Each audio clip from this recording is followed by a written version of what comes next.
명절을 지내면서 어른이 되어 간다는 것이 결코 쉽지 않다라는 생각을 하게 됩니다. 어린 아이들이야 명절을 지내면 얼마나 행복합니까? 요즘 먹을 것 때문에 고생하는 가정들이 많지 않지만 그래도 명절에는 특별한 명절 음식들이 있어서 먹을 것을 먹을 때 행복을 느끼게 될 것입니다. 또 연휴 동안 마음껏 뛰어놀 수 있어서 즐거운 일이 될 것입니다. 뿐만 아니라 명절은 설은 다른 명절과는 달리 공식적으로 용돈을 받을 수 있어서 행복할 것입니다.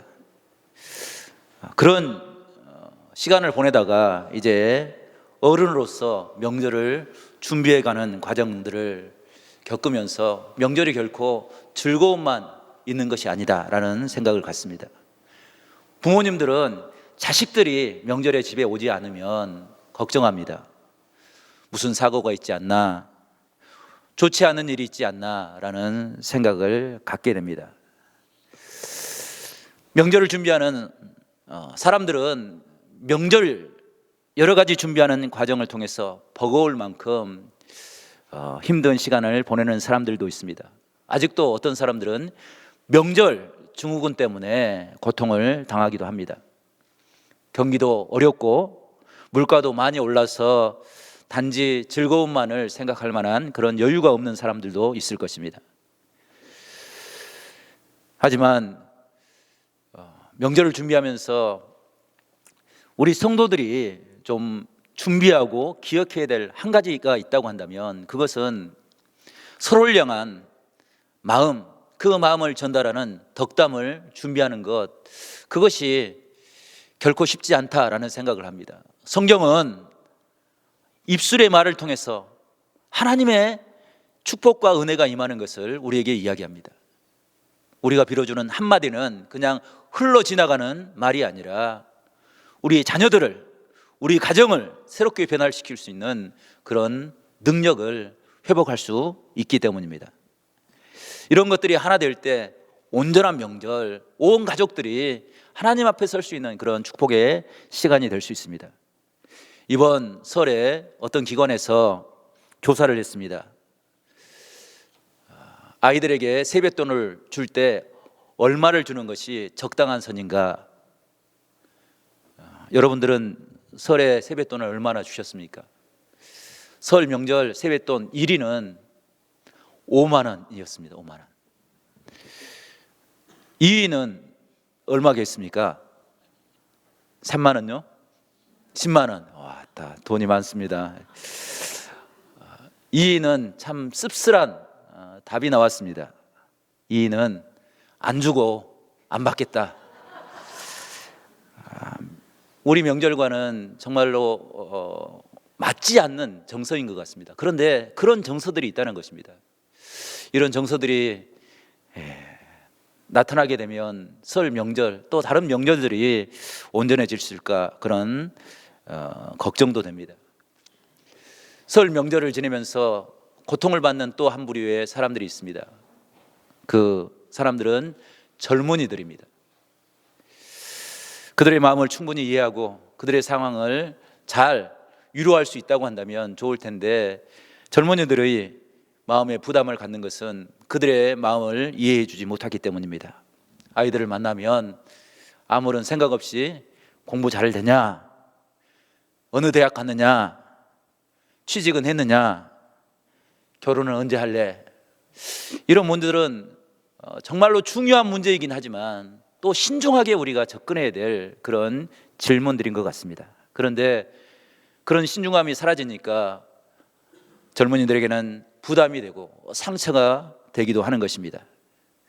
이런 상황을 우리가 살펴보면서 오늘 본문을 통해서 이스라엘 백성들이 지냈던 명절을 통해서 정말로 우리가 어떤 마음을 가지고 서로를 위로하고 서로의 마음을 어루만져야 되는지 그런 상황들을 함께 나누면서 은혜를 받기를 원하는데 우리 옆에 계신 분들과 먼저 설 인사를 하고 하나님의 말씀을 듣겠습니다.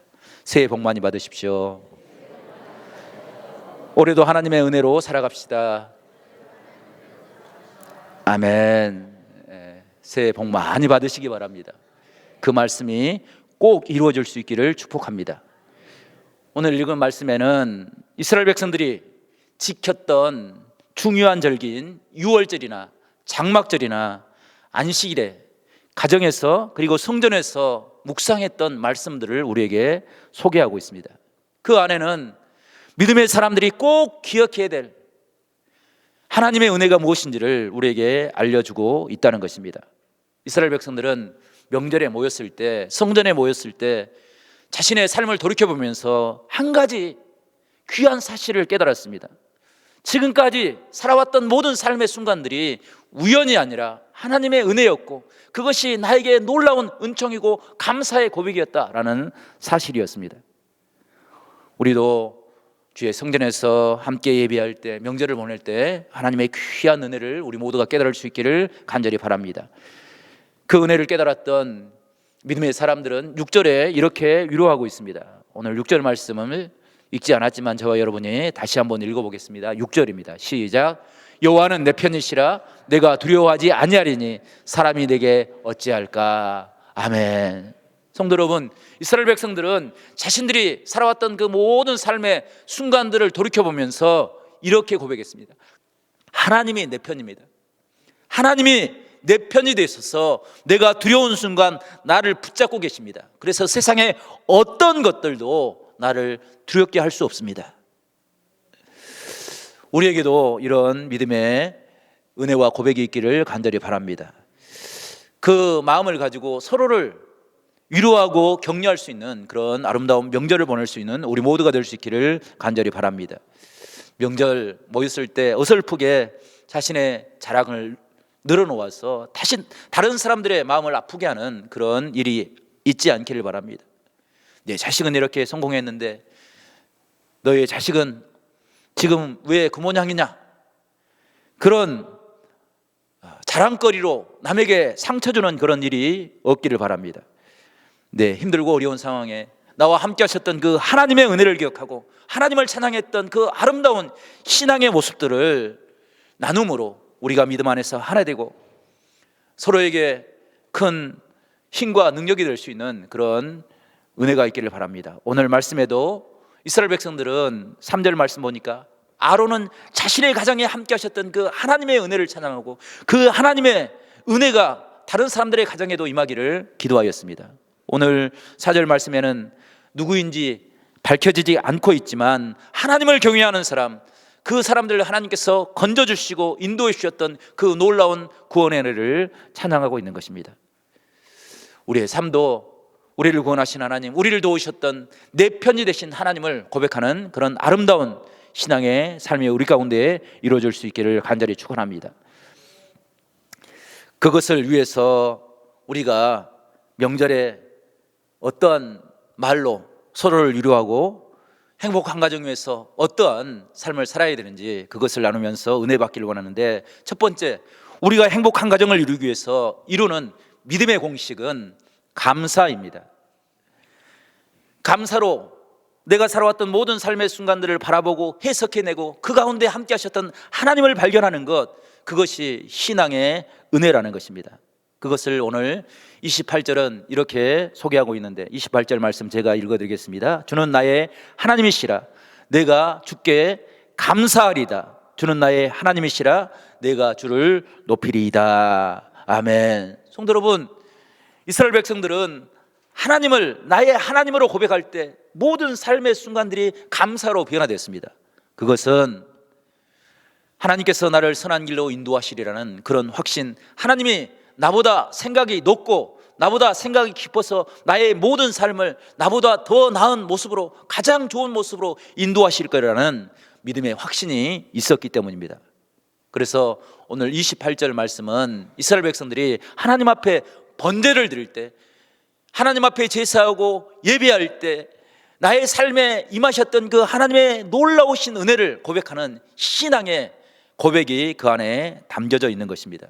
성도 여러분, 우리가 주의 성전에 나와서 한 주간의 삶을, 또 한 달의 삶을, 우리의 지나왔던 모든 삶을 돌이켜볼 때 믿음의 눈이 열려서 나와 함께 하셨던 그 놀라우신 하나님을 고백하며 살아가는 우리 모두가 될 수 있기를 간절히 축복합니다.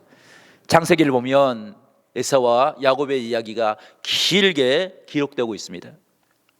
이 가정은 정말로 인간적인 감정 때문에 깊은 상처와 아픔을 가지고 살아왔던 가정입니다. 에사와 야곱은 쌍둥이로 태어났습니다. 한꺼번에 두 아이를 얻은 것, 그것이 얼마나 감사한 일이고 기쁜 일이겠습니까? 그런데 이 쌍둥이로 태어났던 일 때문에 그 가정은 돌이킬 수 없는 그런 혼란과 아픔을 겪게 됩니다. 형 에사는 쌍둥이지만 조금 앞에 나왔다는 이유 때문에 모든 것을 다 차지할 수 있는 그런 권리를 얻게 되었습니다. 동생으로 태어난 야곱은 그 짧은 시간에, 그 늦게 태어난 그 짧은 시간 때문에 모든 것을 다 형에게 빼앗기고 포기해야 되는 그런 삶을 살았습니다. 그것이 그에게는 불평이 되고 불만이 되었습니다. 형을 바라볼 때마다 그의 마음속에는 주체할 수 없는 그런 질투와 욕심의 마음이 일어났습니다. 그래서 자기를 예뻐하는 엄마와 짜고 형의 장자권을 빼앗아 버립니다. 아버지가 축복하는, 큰아들에게 축복하는 그 축복권, 그것을 야곱이 가로채서 축복을 받았습니다. 그 사실을 알게 된 에서는 야곱을 버려둘 수가 없었습니다. 복수의 마음을 품고 살해하려고 하는 그런 마음을 품고 동생을 바라볼 때 그 시각을 피할 수가 없었습니다. 그래서 야곱은 그 가정의 품을 떠나서 외삼촌 라반의 집으로 갔습니다. 그곳에서도 야곱은 종으로 살았습니다. 힘들고 어려운 시간들을 보냈습니다. 그런데 그 시간들을 보내면서 야곱은 한 가지 귀한 비밀을 깨달았습니다. 20년 동안 지나왔던 그 삶을 돌이켜볼 때 하나님께서 인도하셨던 그 길은 결코 내가 이룰 수 없는 축복의 시간들이었습니다. 그는 큰 부자가 되어서 고향으로 돌아올 수가 있었습니다. 그 하나님을 감사하고 그 하나님의 이름을 찬양한 것입니다.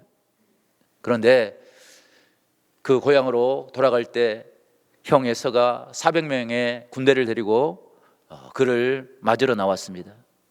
그의 마음속에는 아직도 풀려지지 않는 상처가 있었고 살이가 가득했습니다. 그때 야곱이 하나님 앞에 엎드려 기도합니다.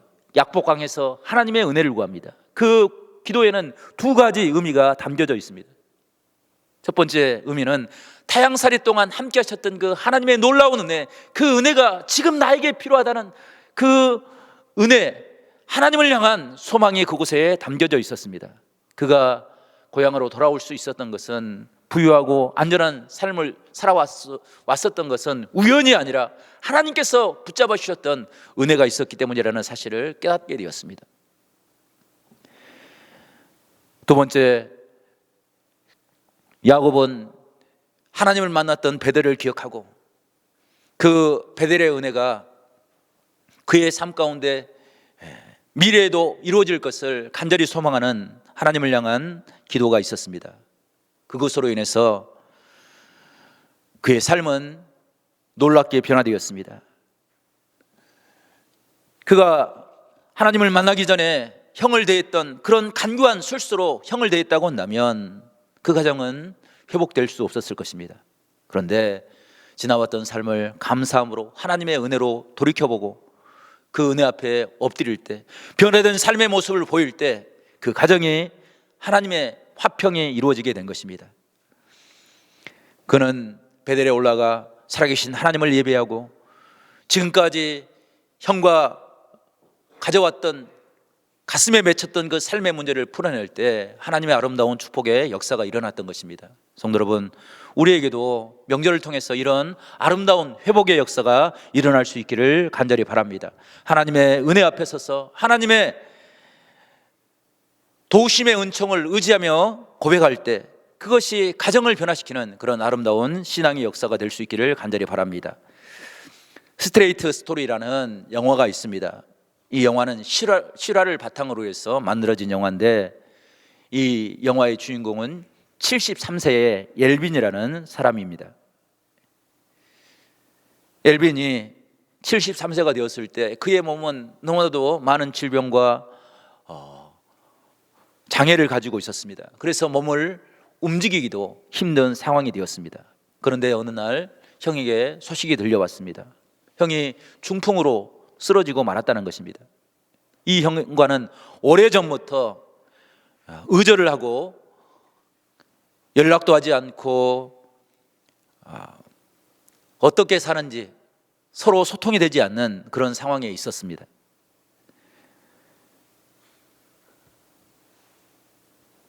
이제 엘빈은 자신의 인생이 얼마 남지 않았음을 깨닫고 형의 모습도 별반 다르지 않다는 사실을 깨닫게 되었습니다. 그것을 깨달은 엘빈은 한 가지 꿈을 갖게 되었습니다. 그것은 형과 함께 밤하늘의 별을 보고 싶다는 그런 간절한 소망이었습니다. 형에게 가고 싶었습니다. 그런데 한 가지 문제가 있었습니다. 그것은 형이 사는 곳과 엘빈이 사는 곳은 400km가 떨어진 그런 먼 거리에 있었습니다. 서울에서 부산 간의 거리, 그 거리 정도 되는 것입니다. 엘빈은 몸이 불편해서 버스를 탈 수가 없었습니다. 차도 운전할 수가 없었습니다. 그래서 한 가지 생각을 해낸 것이 잔디 깎는 기계였습니다. 여러분들 아마 영화에서 잔디 깎는 기계를 보셨을 것입니다. 그것은 우리식으로 이야기하면 작은 경운기라고 생각하면 될 것 같습니다. 그것을 타고 형에게 가겠다라고 결심을 한 것입니다. 그래서 잔디 깎는 기계 뒤에다가 진칸을 달고 그 진칸에서 숙식을 해결하기로 생각을 했습니다. 그 모습을 바라본 지인들과 가족들이 그 길이 얼마나 힘들 것을 알았기에 그를 말렸지만 그의 결심을 막을 수가 없었습니다. 엘빈은 포기하지 않고 죽기 전에 형을 반드시 만나서 하늘의 별을 보고 싶다는 그 의지를 드러냈습니다. 여러 가지 우여곡절을 겪고 6주 40일 만에 형이 사는 400km가 떨어진 그곳에 도착했습니다. 하루에 겨우 10km를 움직인 것입니다. 형의 집에 도착했을 때 그의 몰골은 말이 아니었습니다. 그 몰골로 문을 열고 형을 부릅니다. 형님, 형을 부를 때 그 형님이 밖으로 나와서 동생의 모습을 아무런 말 없이 물끄러미 바라봅니다. 잔디 깎는 그 기계를 타고 그것을 타고 찾아온 동생의 모습을 바라봅니다.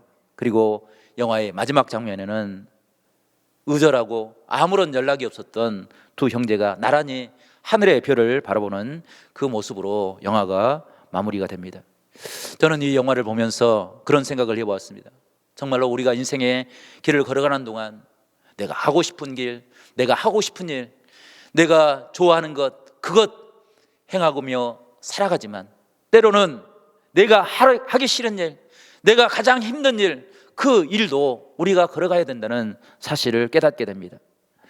반드시 가야 할 길이라고 한다면 그 길을 걸어가므로 그것을 통해서 우리 마음속에 담아두었던 삶의 문제들, 갈등들 풀어내야 된다는 그런 사실을 깨닫게 됩니다. 성도 여러분, 우리에게도 이런 문제가 있다고 한다면 그 길을 걸어감으로 하나님이 우리에게 허락하신 화평의 길을 걸어갈 수 있는 우리 모두가 될 수 있기를 간절히 축원합니다. 아무리 마음이 불편하고 힘들고 어렵더라도 용서하지 못할 일이 있더라도 가족의 관계라고 한다면 또 믿음 안에서 우리가 함께 예배하는 그런 관계를 갖고 있다고 한다면 그 문제를 풀어내므로 우리 안에 하나님께서 회복하고자 하시는 하나님의 천국을 이루는 우리 모두가 될 수 있기를 간절히 바랍니다. 그래서 요한 1서 4장 20절에서 21절 말씀은 이렇게 우리에게 이야기합니다. 누구든지 하나님을 사랑하노라 하고 그 형제를 미워하면 이는 거짓말하는 자니 보는 바 그 형제를 사랑치 아니하는 자가 보지 못하는 바 하나님을 사랑할 수 없느니라. 우리가 이 계명을 주께 받았나니 하나님을 사랑하는 자는 또한 그 형제를 사랑할지니라. 아멘. 성도 여러분, 사랑의 마음을 가지고 우리가 함께 서로를 바라볼 때 감사로 또 온유한 마음을 가지고 이해하는 마음을 품을 때 우리 안에 하나님의 나라가 이루어질 줄로 믿습니다. 두 번째로, 우리가 행복한 가정을 이루기 위해서 가져야 될 믿음의 공식은 아름다운 덕담입니다. 이스라엘 백성들이 절기로 모였을 때 그들은 서로를 향해 축복을 빌어주었습니다. 그들이 빌어주는 덕담은 세상의 것과 큰 차이가 있었습니다. 세상 사람들은 좋은 대학 가기를 빕니다. 좋은 직장을 잡아서 남들보다 빨리, 남들보다 높은 곳에 올라가기를 빌어줍니다. 하지만 이스라엘 백성들은 그들과 그들의 후손이 하나님의 인도하심을 받아서 은혜의 길, 구원의 길을 걸어가기를 축복해주고 빌어주었습니다. 그 말씀이 오늘 25절 말씀에 기록되어 있는데 25절 말씀을 저와 여러분이 다시 한번 읽어보겠습니다. 25절입니다. 시작. 여호와여 구하옵나니 이제 구원하소서. 여호와여 우리가 구하옵나니 이제 형통하게 하소서. 아멘. 25절은 이스라엘 백성들이 구하는 축복의 무엇인지를 우리에게 분명하게 보여주고 있습니다. 이스라엘 백성들은 이스라엘 백성들과 그 후손들이 하나님께 구할 때 그 기도가 응답받음으로 하나님의 살아계심을 깨닫는 것, 그것이 가장 크고 놀라운 축복인 것을 이야기해 주고 있습니다. 그래서 기도합니다. 하나님이여 구하옵나니 이제 우리 가족을 구원해 주십시오. 그 구원이 어디서 오는지 깨닫게 하여 주시고 그것을 누가 준비한지 깨닫게 하여 주셔서 오직 하나님께만 기도하며 간구하는 믿음의 삶을 살게 해달라고 기도하는 것입니다. 우리는 세상을 살아가면서 많은 것을 누리며 살아가지만 때로 그 축복이 어디서 시작됐는지, 누가 우리에게 그 복을 주시는지 알지 못하기 때문에 때로는 방황하고 답답한 삶을 살 때가 있습니다. 문제가 꼬일 때 어디서부터 풀어야 되는지 알지 못하고 그 문제를 수습하지 못하고 살아갈 때가 많이 있습니다. 오늘 본문은 그것을 우리에게 가르쳐 주고 있는 것입니다. 하나님 앞에 기도함으로, 하나님의 은혜를 깨달음으로, 하나님을 의지함으로 삶의 문제를 풀어가라 말씀하고 계시는 것입니다. 성도 여러분, 우리가 온전한 믿음의 자리에 서서 하나님을 깨달음으로 우리의 신앙을 통해서 우리 가정에 하나님의 축복의 은혜가 시작될 수 있는 놀라운 은혜가 임할 수 있기를 간절히 바랍니다. 그래서 우리가 좌로나 우로나 치우치지 않고 세상에서 방황하지 않냐고 오직 하나님의 은혜를 소망하며 살아가는 그런 복된 믿음의 사람들이 될 수 있기를 간절히 바랍니다. 김혜자 권사님이 쓴 꽃으로도 때리지 말라라는 책이 있습니다. 그 책의 내용 가운데 이런 이야기가 실려져 있는데, 잭 켈리라는 사람이 신문 기자로서 소말리아 내전을 취재하게 되었습니다. 소말리아는 우리가 아는 것처럼 정말로 지독하게 가난한 나라고, 그리고 내전이 끊임없이 치러지는 그런 나라입니다. 그곳에 갔을 때 몇 년째 기근에 시달려서 많은 사람들이 굶어서 죽어가고 있었습니다.